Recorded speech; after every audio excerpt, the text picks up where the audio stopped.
Again, welcome everybody. This is the Japan Society of Boston. For those of you who don't know me, my name is Yuko Handa.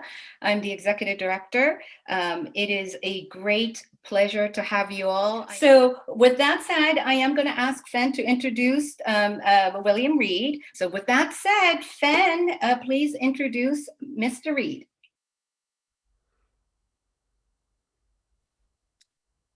Hello, everyone. My name is Fen Bowen. I'm a program associate here with Japan Society of Boston, and I have the great pleasure of getting to introduce William Reed tonight.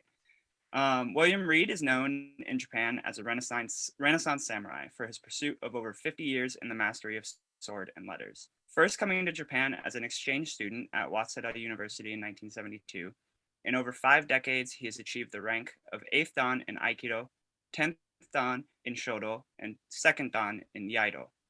He is currently a professor at the International College of Liberal Arts near Mount Fuji, where he teaches samurai code and culture, calligraphy and kanji culture, aikido, and applications of samurai culture in a contemporary context.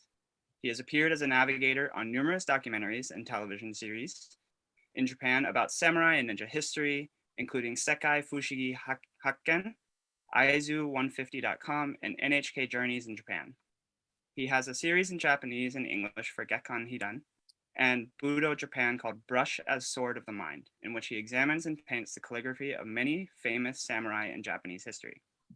He was awarded the highest rank of Taisho by the Order of Scottish Samurai, serves on the Japan Sports Agency's Committee for Budo Tourism, and is the Yamanashi representative promoting the study and appreciation of samurai signatures. He is the headquarters vice chairman of the Japan Calligraphy Education Association. He has won numerous awards for calligraphy and done calligraphy commissions for World Heritage Shrines and temples in Japan, and the headquarters of a Nyaido dojo.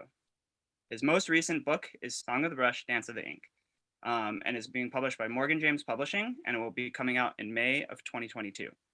So please welcome William Reed.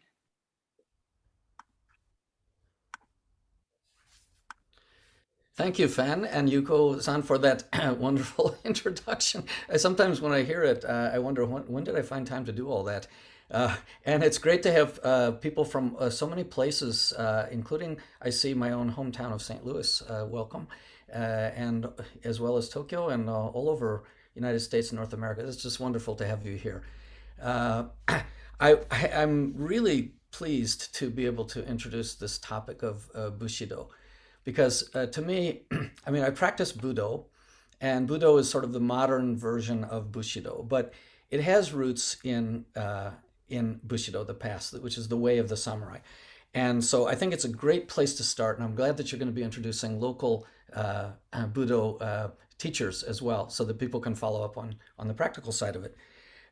If I may, I'd like to share my screen.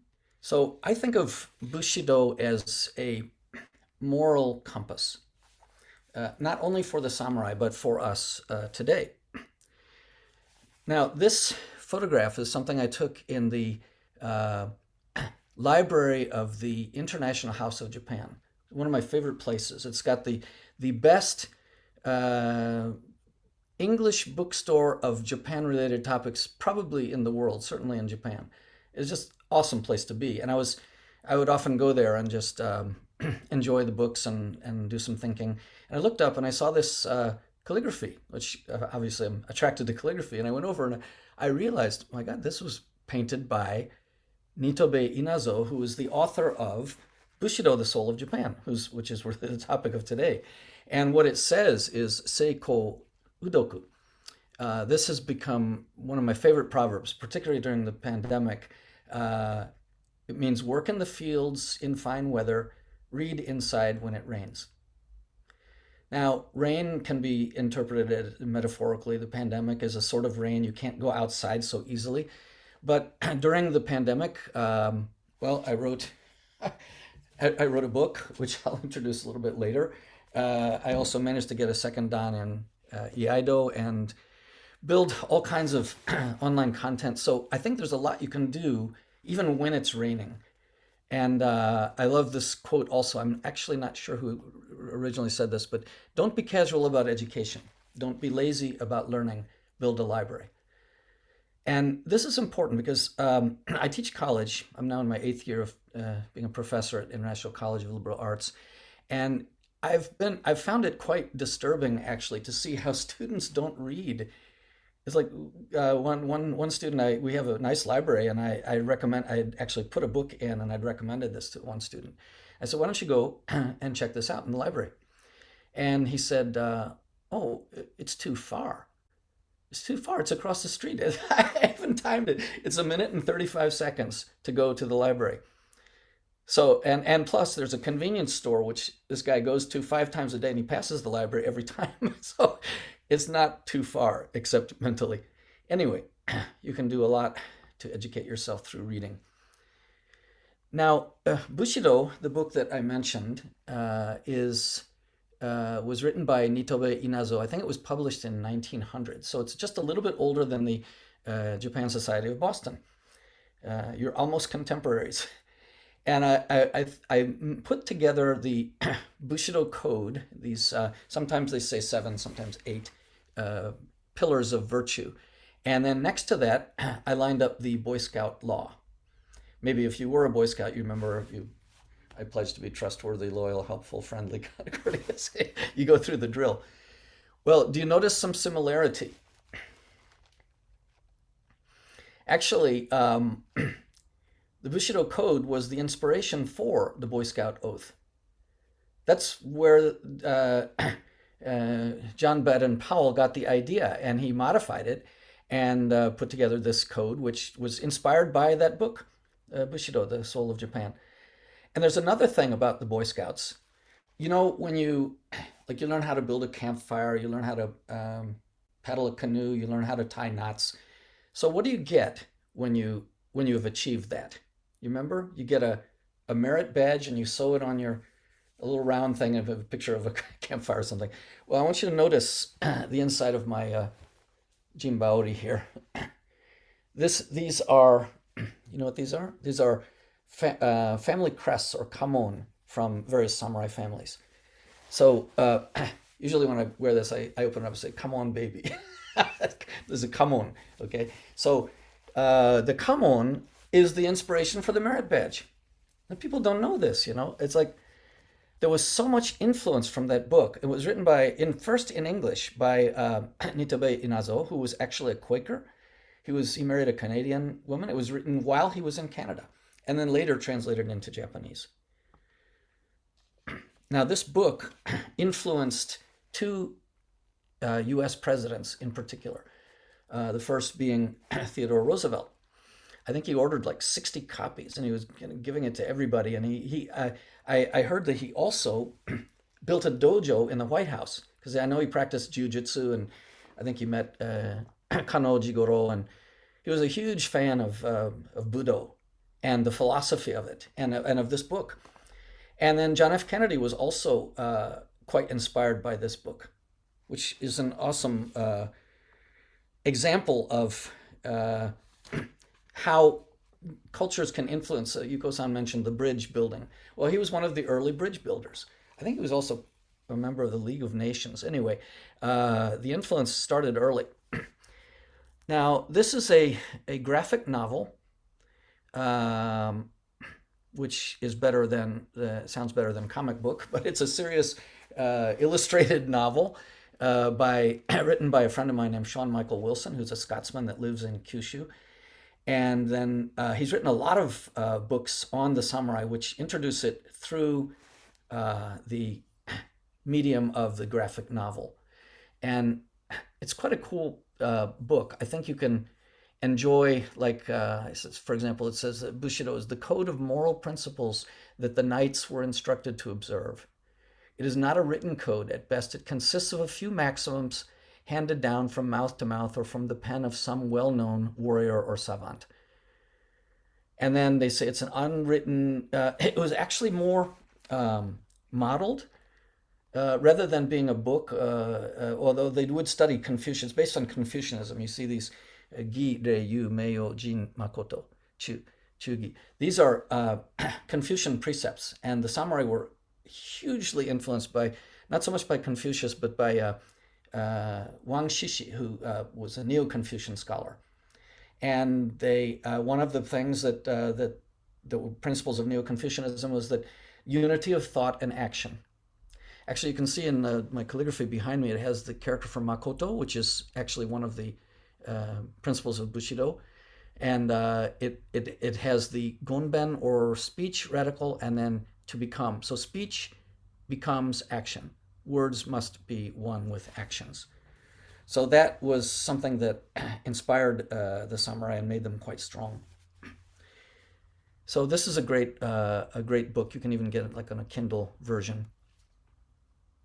Now, what were the pillars of samurai virtue? As I say, some people say there were seven. I think there were seven actually in the original book by Nitobe Inazo, but then another one was added. So we're going to go with 8. And I don't know if you practice martial arts, you'll notice that there are pleats on the hakama, the folded skirt that you wear when you get to black belt level.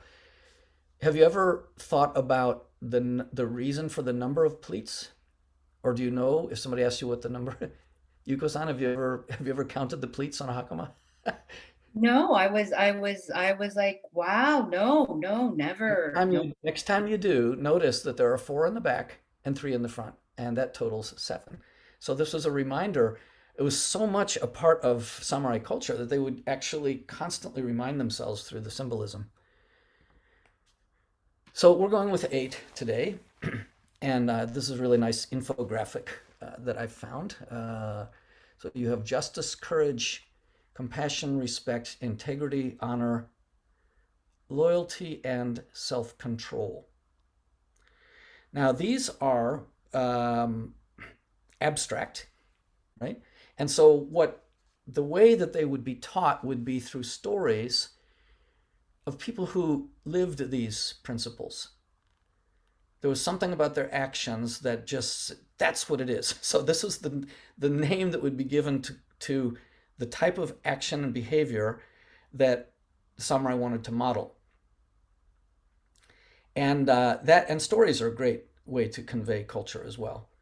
And obviously each era, each age would give their own interpretation, slightly different depending on the social circumstances. Now, you have here, sorry, the text is a little bit small, but I hope you're able to read it here. You have here an example of how you apply these virtues of the samurai to your life. Now, these are rules, they say, by which chivalrous warriors should act in their personal and professional lives. And I don't know if rules is the right word so much as guidelines. And I'd like to give a couple of examples and maybe even dialogue with Yuko and those of you in the chat. If you have comments to make regarding this, that would be great.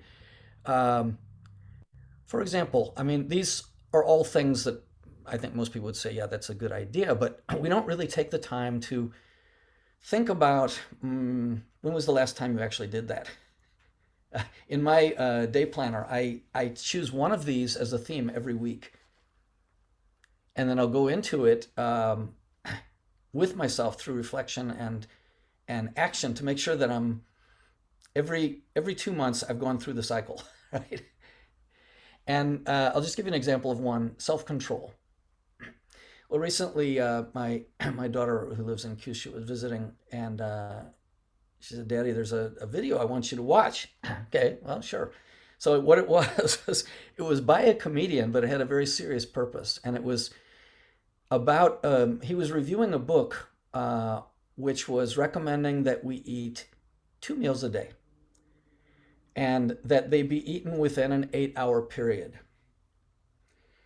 So what that means is that you will have to skip lunch or skip dinner or whatever, or breakfast or whatever, but you're going to eat 2 meals and they're going to be within 8 hours, and that gives you 16 hours, including sleep time, of course, within which to digest. And the only exception you can make is you can eat nuts. He said you can eat nuts anytime. But basically, to leave your organs, your stomach, your digestive system, 16 hours to digest. Now, they say you can't teach an old dog new tricks. But I was so impressed by this video. I mean, it had a serious purpose, but there was a lot of humor in it. And I was impressed that my daughter was doing this thinking for my health. You know, I thought, well, And so from that day, it was about 2 weeks ago, I just switched. I'm almost 70 years old. I turned 70 in July. So I guess you could call me an old dog of that sort, but it changed a lifetime habit. And I'm actually really enjoying that. So that's an example of self-control. And uh, once you understand, and more importantly, once you take action, then it just changes it. Just changes it like that. Let me give one more example, and then maybe Yuko, if you could think of one that you have either experienced or witnessed in your own life recently. Courage. Now, we often think of courage, the warrior, right? Facing arrows or bullets or something like that. But there's a lot more situations in peacetime in which courage is required that most people come up against. When I think of, I've read in the introduction about all the television programs and documentaries. I wasn't always doing that, right? Actually, it's been about the last 10 years that I started appearing on television. I remember once for an NHK program, and that was not live, but of course it was, once it's recorded and broadcast around the world. And I knew that they had monitors in different countries. And so I asked, well, the director said, well, look at the camera and make some comments about what you just experienced. So I did that. And you look, the camera's huge. It's bigger than your face. So you said, what else are you going to look at? So you see inside the camera, you see the lens, and that's not very interesting. Or you can see your reflection. That's not very interesting. So I thought, well, okay, I know my sister in Michigan is going to be watching this. So I thought, I'll just be talking as if just I'm talking to my sister. And then when we finished, we finished the recording, and I asked the director, by the way, how many people watch this program? This is curious. He said 100 million people. So I go, okay, now I've got 100 million sisters. And from that time on, I just got used to being on the camera. And that takes courage. And it's one thing to speak on the camera, but you should try doing something like calligraphy on the camera, because you don't get another chance to try it. It's just like, you don't even know what it's going to come out like. It's a live performance, and you can't take it over. So I've also done that quite a lot. And then the great thing about courage, as the Scotsman Carlyle said, talking about the Scottish national flower, the thistle. If you touch it lightly, it kind of pricks your finger because it's prickly. But if you crush it in your hands, it turns to dust. So the more action you take, the more you're able to actually experience and model courage. I could go on and on. These are a couple of personal examples. Yuko-san, can you think of? Yes, when I'm listening to this, I've been thinking about actually my dad, in my childhood. And by that I mean I don't think he was intentionally really following the pillars of the samurai virtue, right? I think he was just being a Japanese father. He's 81, by the way, today. So, Wow. but integrity, right? Whenever my mom was more like, if I bring a test home, she'll be like, if it's like 95, she'll be like, why didn't you get 100? But my Oh, dad, why didn't what prevented you from getting 100? But my dad ah, always asked me, was this your best? Are you ah, satisfied? Right? Are mm. you content? Mm. And I don't know if that is, integrity, or I don't know if that is in his mind, respect for self, or I don't know if Mm. in his mind if that is actually honor for you or Mm. for the Mm. teachers, Mm. but Mm. I'm listening to this, and he's not a Budo practitioner. I just Mm. think when I'm listening to this, I'm really thinking of a lot of things my father said to me. By Mm. the way, Mm. as a young Japanese girl, that was the worst thing to hear, because there's always more that you can do. There's always more that you can do, right? And if he's asking Nothing. you this Yeah. question of, did you work hard enough so that you're respectful for the time that your teachers Mm. are spending for you? No, never, right? Never. So as a Never. kid, I didn't enjoy those questions, but as an Yeah. adult, it is very Mm. meaningful to me. It's Yeah. Well, that's a great story, and I think Bushido is part of the fabric of Japanese society, even if they don't think of it in that way. And the idea that you would set your own internal standard and that you never graduate. And in fact, that reminds me, after I'd been doing Aikido for about 10 years, my father asked me, haven't you graduated from that Aikido yet? So, okay, here's a chance to teach my dad a little bit about, some profound wisdom from Japanese cultures. I said, well, anything that has the word do, which means way of life, there is no graduation. He paused a moment and he said, are you sure you're not being taken advantage of? I wonder what he would say today, because 50 years later, I'm still at it. Right? You don't graduate. Yeah. So these are great principles, and they're fun to talk about. I talk about this a lot with my students, and then they come out with situations. One girl from Norway said, "Yeah, it was about something about honor, I guess. Yeah, or integrity, keeping your word." And a friend of hers had asked her, "Can I borrow 5,000 yen?" Well, that's a lot of money for a student, right? So she lent her the money, and it didn't come back, and she'd see her, and she noticed that this friend was averting her gaze, and it became apparent to her there was no intention to return the money. It was never mentioned, and she was so upset. She said, "I don't trust people." I said, "Well, you know, I wouldn't go that far, but you know yourself that you have this standard inside, and a lot of people don't." So it was actually quite an interesting discussion. I think this is some kind of talk that is valuable that we can have with each other, with parents and children, with teachers and students, and with friends, because we're always up against these ethical situations. So let's go to the next slide. So what you have here is, what would you do if? What would you do if?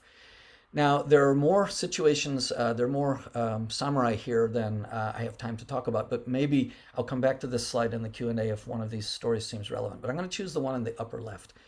Anyone recognize who this is? Not likely. it's Oishi Kuranosuke, who's the hero of Chushingura. Okay, so I'm going to summarize as briefly as I can what the story of Chushingura was or is, and why I think it's the perfect, and his behavior actually throughout the entire story, which is a true story, is totally Bushido. Well, in the middle of the Edo period, and around the 1700 or so, they had a custom whereby the lords from each of the daimyo, or the lords from each of the clans around the country, would have to spend a year in Edo, and then they'd go back and they'd leave their families there as hostages.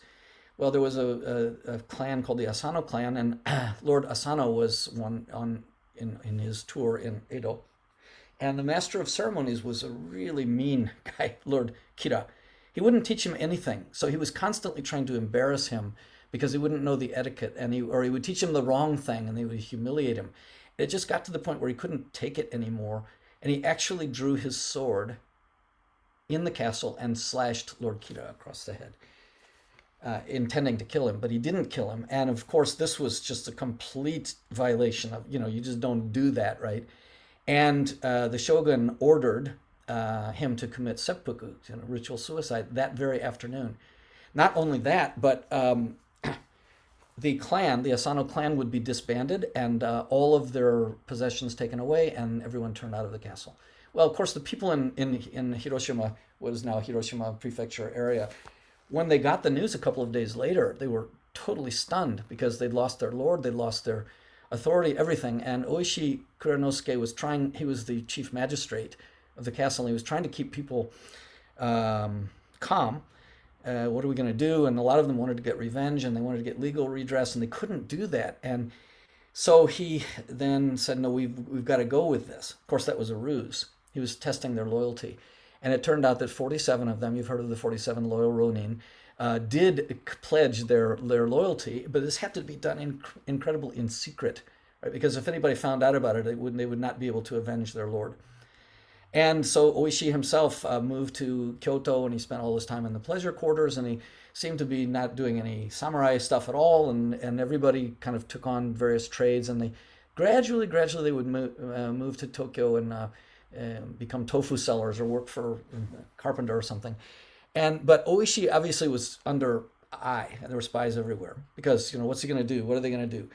And the public was actually on their side. They wanted them to get revenge, but it would have been illegal.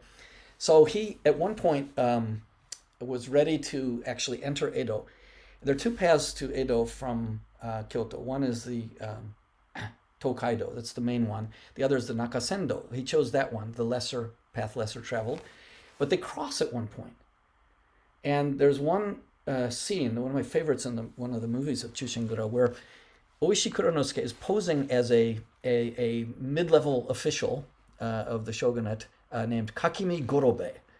And so he's got forged paper, he's got a forged helmet, all this stuff, forgery.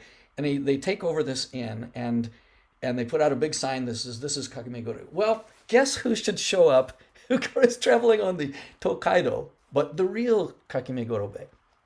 This is an outrage, who is this imposter? And so of course the innkeeper doesn't know what's happening. So the real Kakimi Gorobe wants to meet him. So he goes inside, and they're behind the screens. And of course, on either side of the screens, there are many samurai at the ready with their swords. And they don't want to do it, because if there's any kind of a fight, that's the end of their revenge plan for sure. So Kakimi Gorobe says, I need to see your papers. And he says, no, I don't need to do that. You're the imposter. You show me yours. So he gives him what is essentially his passport.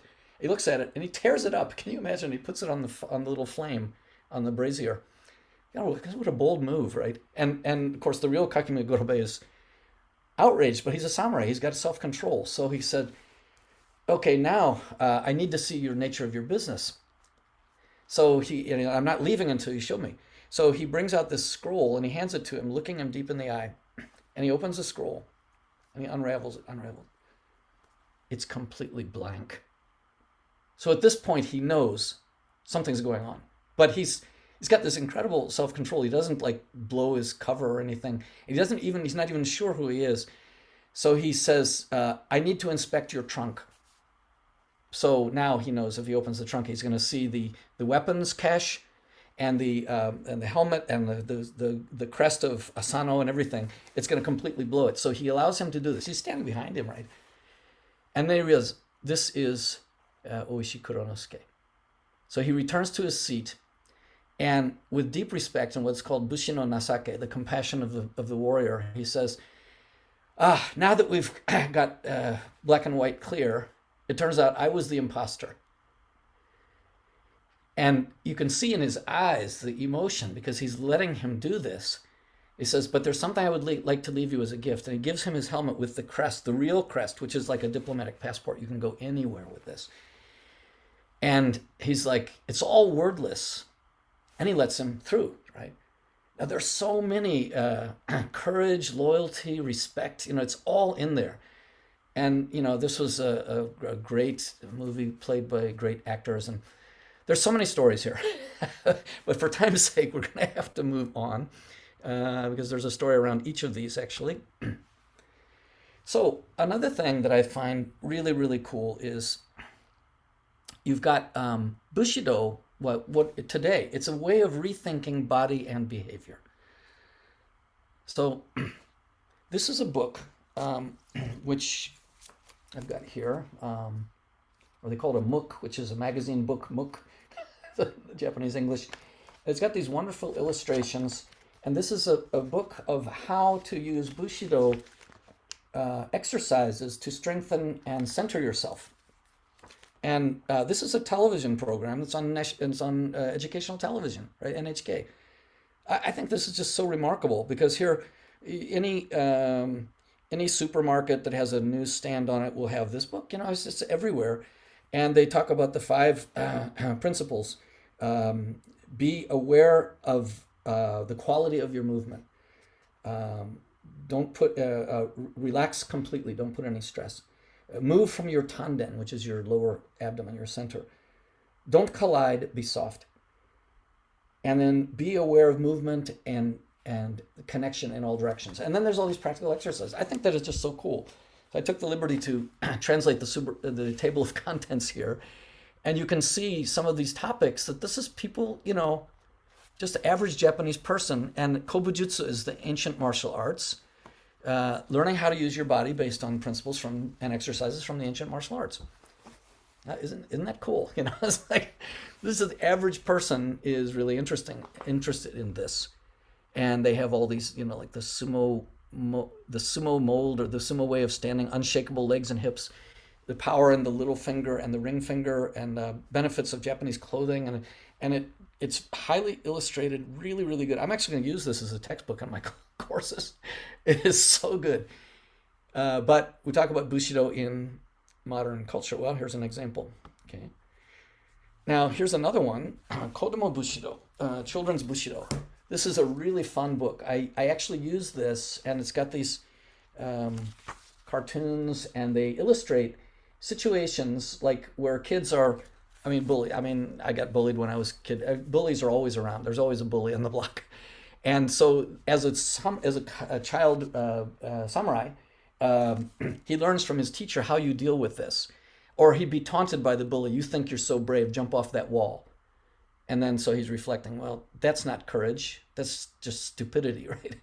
And it's got these great cartoons and illustrated. I'm actually teaching my grandson, who's now 10, Iaido online. And we use this book, and I ask him to interpret it, and he comes up with really good stuff. And I was like, yeah, that's kind of stuff I would want him to be thinking about.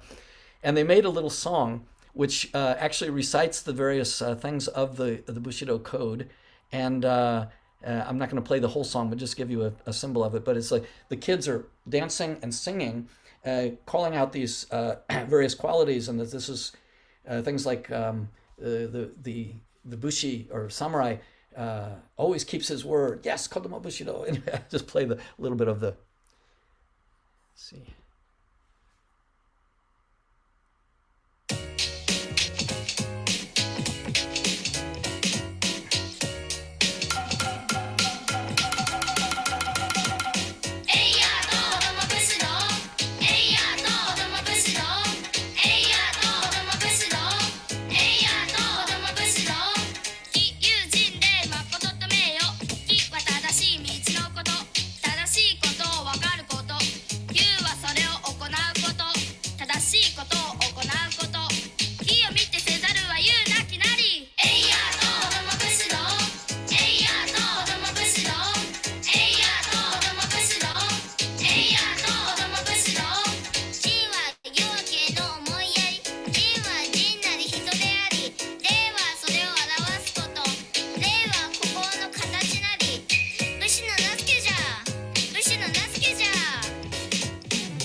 Isn't that fun? Yeah, because they make it cool to be kind, cool to be brave, cool to do the right thing. And there's this, they teach, that's how they teach sort of ethical behavior. So we're a bit pressed for time, so I'm going to move on. So Bushido is a code of conduct for today. So I'm just going to give, again, a couple of examples on this one on the upper left. Taking the high road despite death threats. Well, what does that mean? Well, years ago, I was I used to work in the automotive industry, and I represented a trade association from Los Angeles, and there was another guy who represented a different trade association. It was still the automotive field, but it was just a different group of manufacturers and clients. And until I came along the scene, he was the only bilingual foreigner. And he didn't like the fact that, well, first he wanted me to work for him. I didn't want to do that. So anyway, it was a different association, so I was working for myself. Suddenly he turned cold. All that friendship was just totally fake. Not only did he turn cold, but I began to see that I would meet people that I knew he'd been talking to, because even once the head of automotive trade for the Department of Commerce had come from the United States for a big conference, and I met him for the first time. He's looking at me like, he's like looking down at me like I was some kind of worm or something. And okay, he's been talking to this guy. And then people would tell me, hey, he's been saying this stuff about you, but I know you. You're not like that. And so I told this to the head of our association, who we're so good friends with. He's in his 80s now. And he said, Will, don't play his game. Take the high road. So I did. And it took a little bit of endurance. I remember once we were at a big hotel business meeting. And he walks over to me, because we never talk, right? He walks over to me, he's got his whiskey glass, and he's tinkling the ice and he's 1/4 Filipino, right? And he's tinkling the ice in the glass, and he says, I know some Filipinos who would happily do a contract killing for just 50,000 yen. Takes a sip and walks away. Now, does that sound like a death threat? And that was around the time when people were sending anthrax by mail, and it was just pretty serious stuff. But anyway, I took my boss's advice, took the high road, and then it turns out one day he was caught stealing money from his association to take vacations for a week overseas with his girlfriend that didn't need even then pretending they were business meetings. Well, once that came out, he was fired. And it was funny because one of the guys in the Ministry of Trade and Industry who was friends with him had always been saying, "Oh, you should be more like this guy. You should be more like this guy."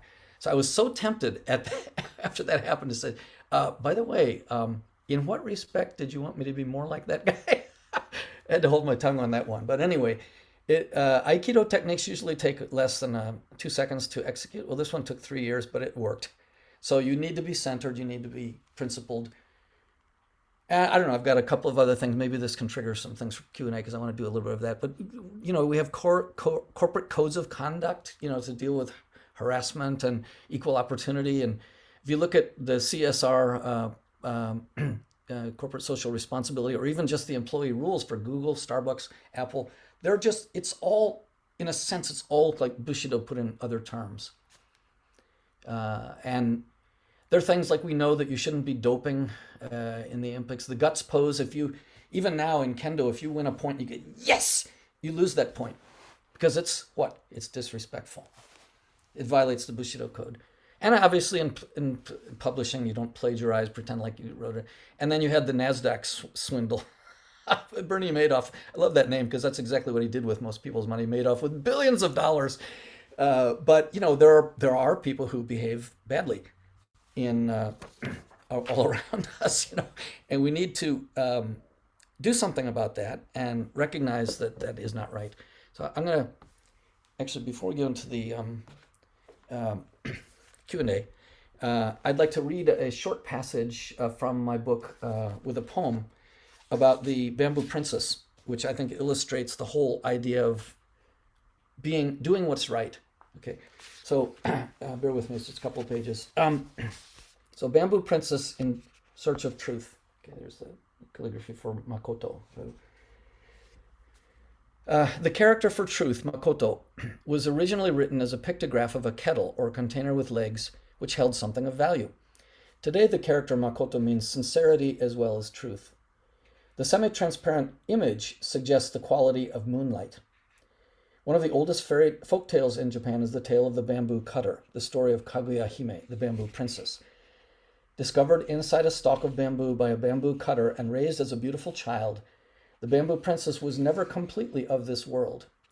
She longed for her real heavenly place of origin, and her eyes filled with tears whenever she gazed at the full moon, which is also a symbol of truth in Japanese legend.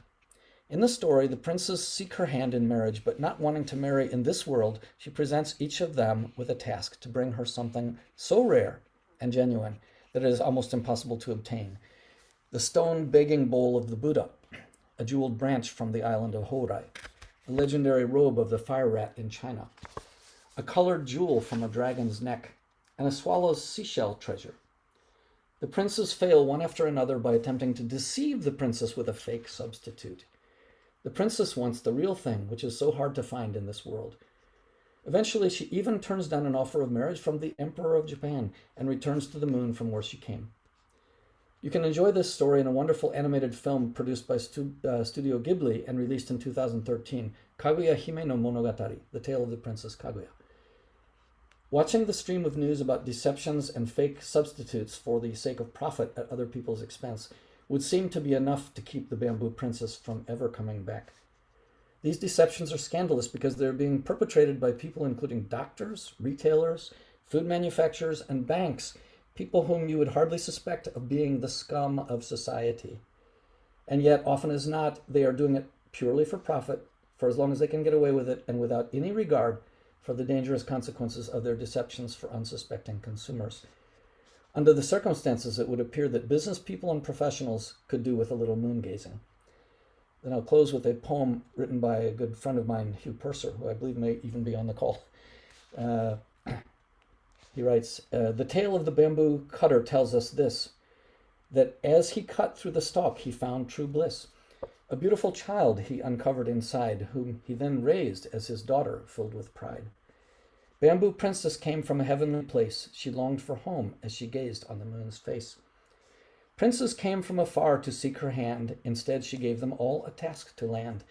Something rare and genuine they must obtain before her lifelong partnership they could gain. Old Buddha's bowl, a jeweled branch from Horai Isle. Perhaps the fire rat's robe would make her smile.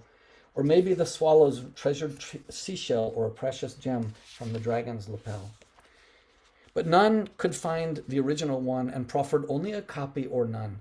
Surrogates were delivered to her side, the real thing just too hard to find worldwide. To the emperor's offer she turned her back. To the silver sphere traveled a hurried track. The moral of the tale, we should take care. Makoto means truth, sincerity, it's rare. The news is full of headlines of deceits, stories of fakes and substitutes repeat. To all those perpetrators of these crimes, and all of us, yes, taken in sometimes, gaze on the moon tonight, do no less, don't do less. Remember the tale of the Bamboo Princess. So that is a wonderful poem by Hugh Purser. Thank you so much. Actually, that was really wonderful. That was a wonderful way to really, in certain ways, wrap up your presentation. And also, I think we've been hearing is the fact that some people may and may not know that Budo is really the way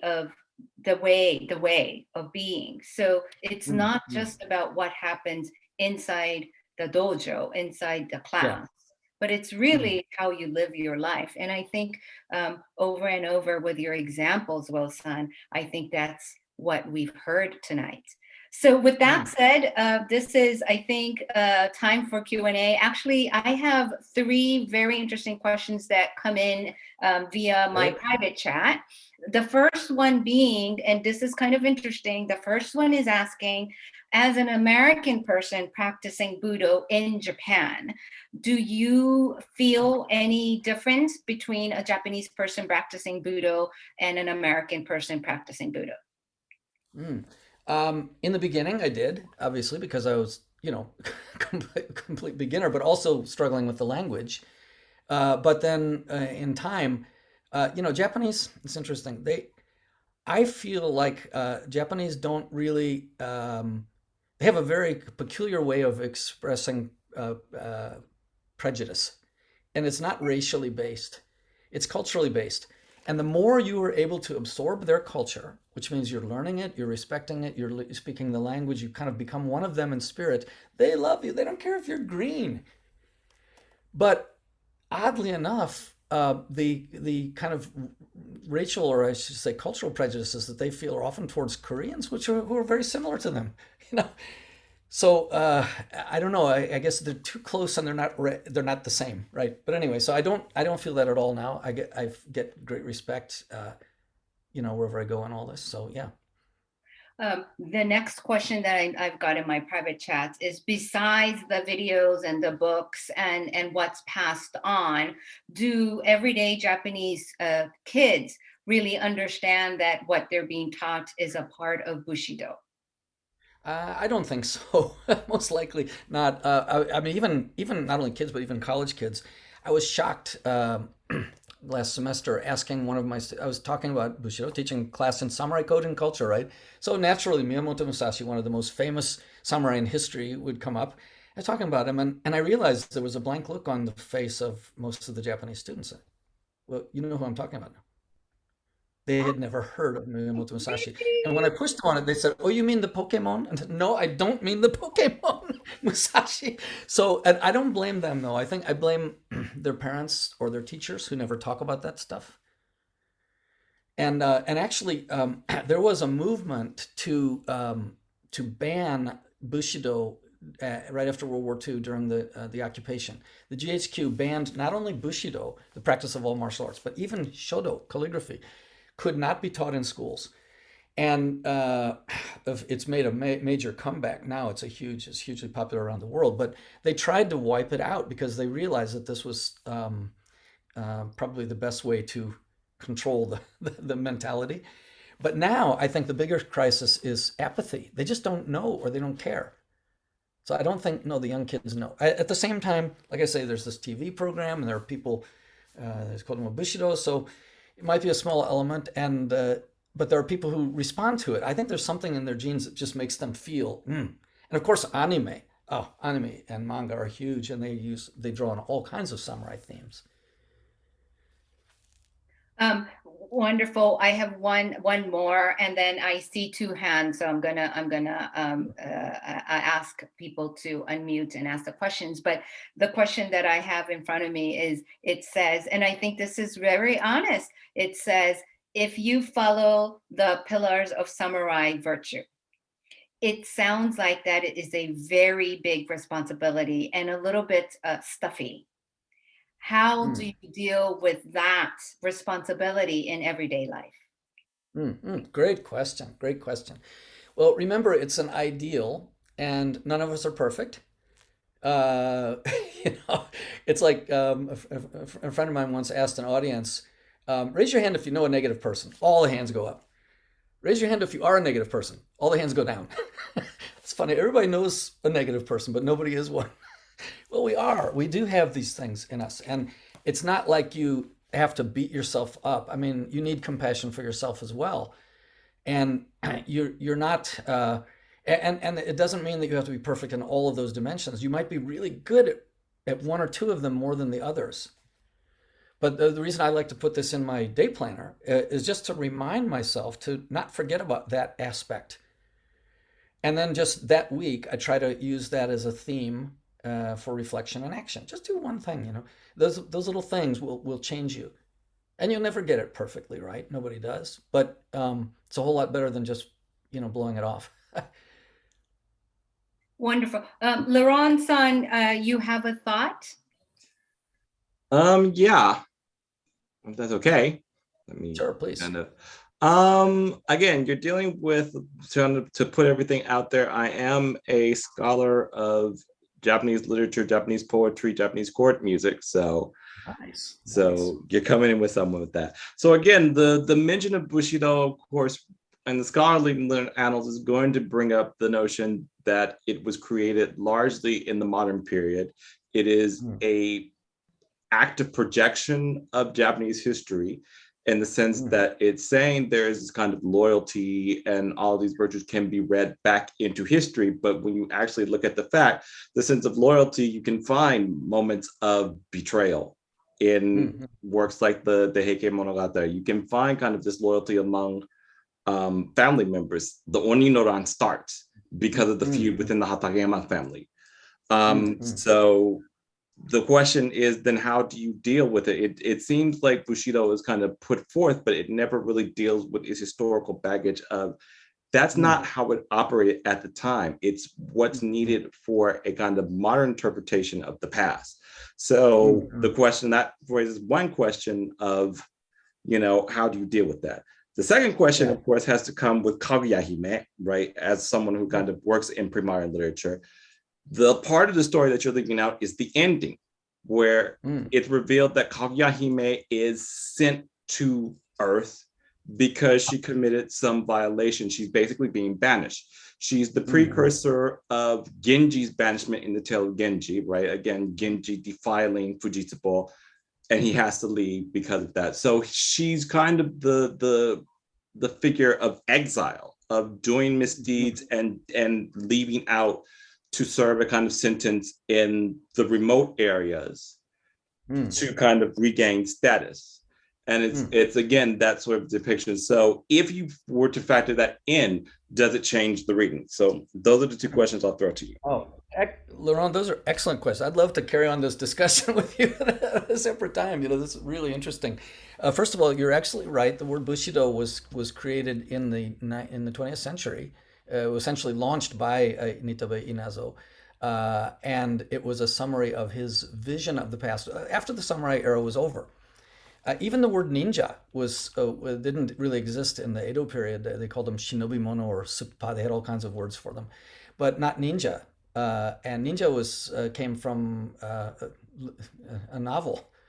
So these are, yes, they're ways of looking back. And in terms of the loyalty thing, you're absolutely right. During the Sengoku period of 150 years of civil war, uh, the brothers would turn on fathers and sons would turn on each other. In fact, the idea of shifting your loyalty to the other side was so common and so easily done that they called it negaiter, which means turn over in your sleep. That's how easy it was, right? Now, that was, of course, the backdrop, and people are people, and you're always going to have people who act that way. But of course, it also became the trigger of the what they call the Hanmen Kyoshi. This is how you're not supposed to be. So let's try to be better. So that's one way I would view it. But no, you're absolutely right. The loyalties and loyalty is well, you know the game of shogi, the Japanese chess. Well, in Western chess, you have white and black pieces. Once they're taken from the board, they're out. But in shogi, they're all the same shape. They're just which way you're facing, right? And once you're captured, you join the other side. So there's a lot of interesting history around that. So I don't know if I've answered that part of your question, but that's that's definitely the ideal is something that not all of them were able to do, and there were reasons why they needed to have an ideal like that. As to Kaguya Hime, I'm not sure exactly what the second question was about. The full story that she was in exile and then she came. Yeah, that she was exiled, right? So the whole story hinges on her being in exile. It's the paradigm for, like I said, Genji's exile in the Tale of Genji. Yeah. Okay. All of these kind of stories that then draw upon it, Well, the So idea how would that change? How does that change your reading? That again, it's a sense that she's already up in a higher place, and that she's just on Earth basically to serve out a punishment. A punishment, yeah. So she fell from grace, but the idea, I think the symbolism though of the moon as truth still holds, and the idea that it's difficult to achieve these things, right? So I don't know again if I've answered your question, but I'd love to carry on that discussion. It sounds like you've got a wealth of knowledge in those areas. Thank you for this question. Time always flies by when we're having such an interesting times. So I'm gonna hand over. There's two more hands up, Ben-san and George-san. I think those unfortunately will be our last two questions. Ben Poser-san, you have a thought to share. Yes, very quickly. Konbanwa, sir, and arigatou gozaimasu.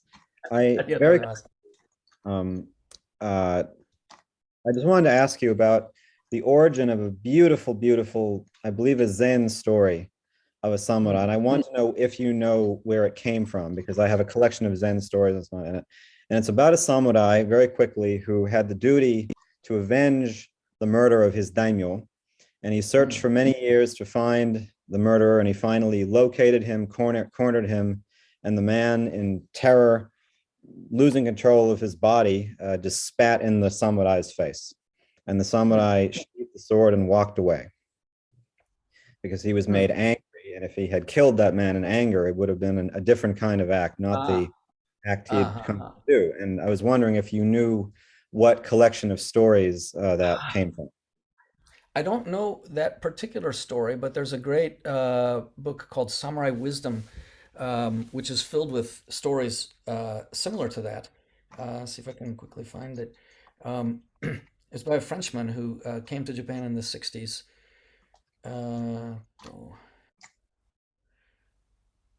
I think the title is Samurai Wisdom. Hold on just a second.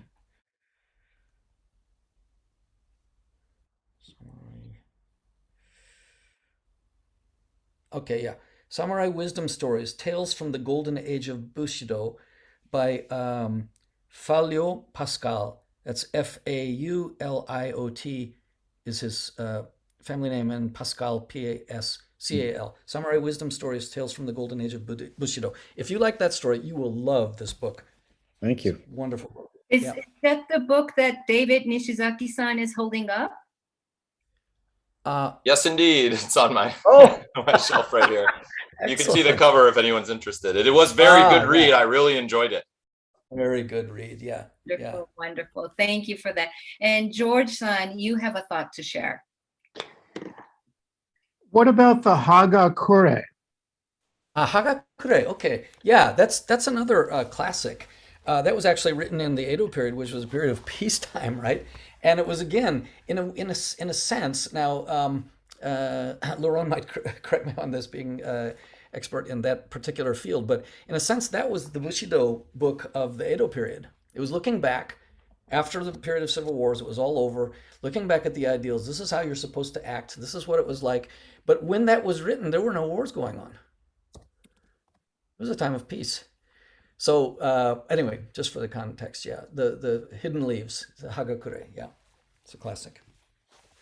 And maybe I can say one more thing, that sometimes people ask me, do you need to practice Budo, martial arts, in order to understand Bushido? Well, the answer to that is, do you need to play a musical instrument in order to appreciate music? It helps, but it isn't an absolute necessity. That is so beautiful, actually. And thank you for that, Wilson, because I don't practice any sort of Budo.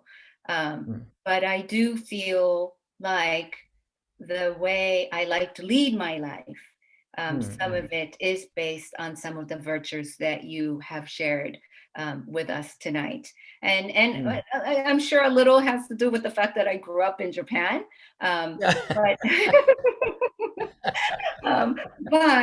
I think as you have shown us through the Boy Scouts connection too, I think this really is, I think what we're going to all hold with us close tonight is the fact that we will all probably go to bed and think to ourselves, what does it mean to live ethically? What does it mean to me? What does that mean in my context, in my life?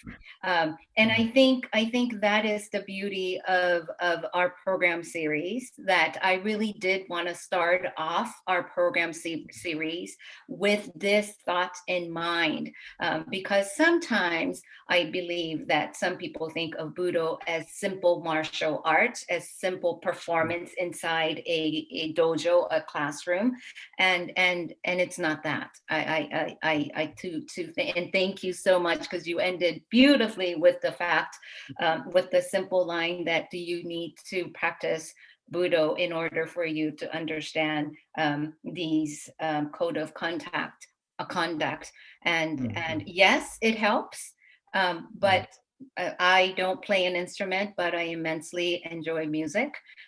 So I think that was a wonderful way for us to understand what Budo means to us, what Budo means, Laurent-san, wonderful point. What does it mean to modern life, right? Very different from the historical context. And all these questions, I think, are something that we can keep exploring. And what we will do, there's a lot of questions that came in, and there's information, there's book that Wilson has written that we will share with all of you via email, because there's so much more that we could share. But before we close, this is where maybe, But one thing quickly, Yuko-san, the other analogy or commonality between music and Bushido is they're all both about harmony.